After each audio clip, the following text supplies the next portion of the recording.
السلام علیکم ورحمۃ اللہ وبرکاتہ۔ بسم اللہ الرحمن الرحیم، الحمد للہ رب العالمین، والصلاة والسلام علی سید الانبیاء والمرسلین محمد وعلی آلہ وصحبہ اجمعین، اما بعد۔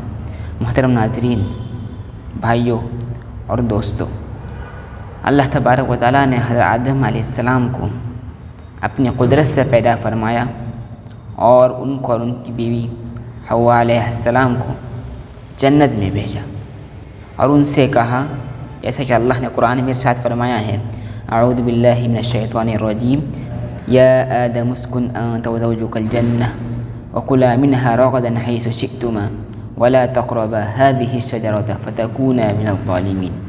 اے آدم، تم اور تمہاری بیوی جنت میں رہو اور اس میں جتنا چاہو اور جہاں چاہو کھاؤ، لیکن اس درخت کے قریب مت جاؤ ورنہ ظالموں میں سے ہو جاؤ گے۔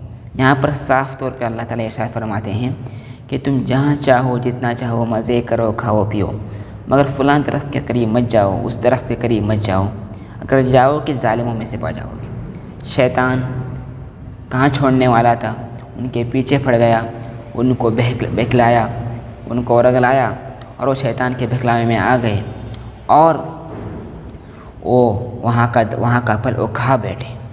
میں واقعات کے تفصیلات میں جانا نہیں چاہتا، بہرحال اس پھل کے کھانے کے فوراً بعد ان کے بدن سے وہ کپڑے اتر گئے، اللہ تبارک و تعالیٰ نے ان کو وہاں سے ڈائریکٹ دنیا میں بھیج دیا۔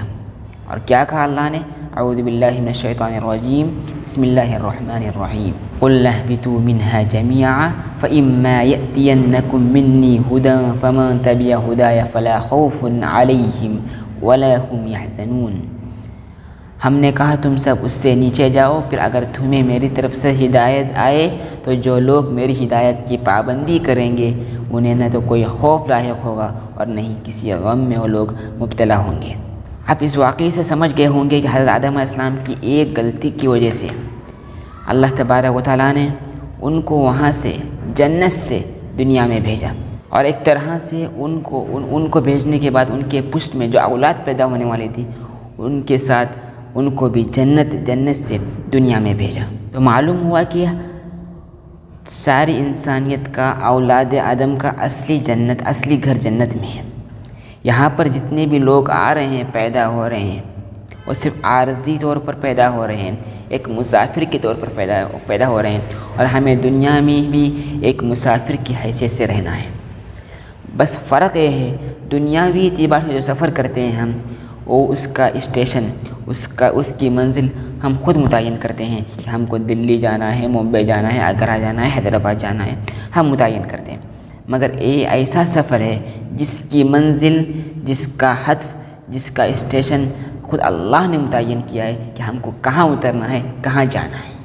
خوب اچھی طرح سمجھ لیجئے گا، ہمیں یہاں پر مسافر کے طور پر رہنا ہے اور سنبھل کر، پھونک کر، دیکھ کر سفر کرنا ہے۔ پھر انشاءاللہ اللہ جن کو ہدایت دے گا، جن کو ایمان کی دولت سے سرفراز فرمائے گا، وہ جنت میں جائیں گے، اور جو اس سفر میں بے احتیاطی سے کام لیں گے اور اپنے منمانی سفر کریں گے، اللہ کے حکم کے مطابق نہیں جائیں گے، وہ جہنم میں چلے جائیں گے۔ اللہ ہماری حفاظت فرمائے۔ اللہ کا احسان ہے کہ اللہ تعالیٰ نے ہم کو ایمان کی دولت سے نوازا، ہم کو ہدایت دی تاکہ ہم اس دنیا میں اس کے مطابق زندگی گزار کے اپنے اصلی گھر جنت میں واپس چلے جائیں۔ اسی لیے اللہ تبارک و تعالیٰ نے اس دنیا میں انسانیت کی ہدایت کے لیے وقفے سے انبیاء بھی بھیجے اور صحیفے بھی بھیجے، تورات، زبور، انجیل، مختلف انبیاء کرام کے پاس مختلف صحیفے دے کر بھیجے، اور آخری نبی حضرت سیدنا محمد مصطفیٰ صلی اللہ علیہ وسلم قرآن کو لے کر آئے۔ ان پر اللہ نے قرآن کو اتارا، وقفے سے اتارا۔ اللہ کے نبی نے اللہ کے حکم کے مطابق قرآن لوگوں کو سنایا اور اس پر عمل کر کے دکھایا، اور ایک راہ متعین کی کہ تم اسی راہ پہ چلو، اگر تم اس راہ سے ہٹ جاؤ گے تو تم راہ راست سے ہٹ جاؤ گے، بھٹک جاؤ گے، جہنم میں چلے جاؤ گے۔ جیسا کہ اللہ تعالیٰ نے قرآن میں ارشاد فرمایا ہے، من یطع الرسول فقد اطاع اللہ، جس نے رسول صلی اللہ علیہ وسلم کی اطاعت کی اس نے اللہ کی اطاعت کی۔ دوسری جگہ ارشاد فرمایا، اطیعوا اللہ واطیعوا الرسول، اللہ کی اطاعت کرو اور اس کے رسول کی اطاعت کرو۔ اس کا مطلب یہ ہے کہ ہم کو اطاعت اللہ کی کرنی ہے، اور وہ کیسے حاصل ہوگی؟ جس طرح نبی نے ہم کو راہ دکھائی، جس طرح نبی نے ہم کو راہ دکھائی، خود عمل کر کے دکھایا، گویا کہ نبی کریم صلی اللہ علیہ وسلم کی اطاعت میں ہی اللہ کی اطاعت ہے۔